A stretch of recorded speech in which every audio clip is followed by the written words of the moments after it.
સુરતના R fitness હબના coach રવિ રાંદેરીએ ફરી એક વખત ભારત દેશનું નામ રોશન કર્યું છે। વર્લ્ડ ફિટનેસ ફેડરેશન દ્વારા હિન્દુસ્તાન કપ WFF ક્વોલિફાઈડ ચેમ્પિયનશિપનું આયોજન કરવામાં આવ્યું હતું।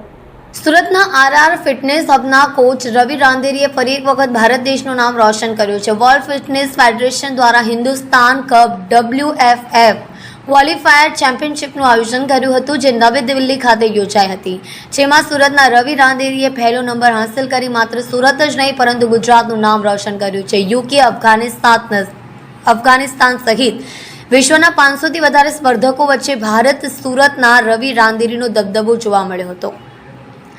કોચ કુપેશ વાઘેલાના માર્ગદર્શન હેઠળ રવિ રાંદેરીએ કોમ્પિટિશનની ટ્રેનિંગ લીધી હતી અને જય જરીવાલા, કિશન લખડિયા અને નિખિલ પટેલે સપોર્ટ કર્યો હતો। રવિ રાંદેરીએ નેશનલ અને ઇન્ટરનેશનલ બંને ક્ષેત્રમાં રેકોર્ડ કરી વિશ્વમાં ભારત દેશનું નામ રોશન કર્યું છે। એટલું જ નહીં, નેશનલ અને ઇન્ટરનેશનલ ક્ષેત્રે ગુજરાતી સુરતી રવિ રાંદેરીનો દબદબો જોવા મળ્યો છે।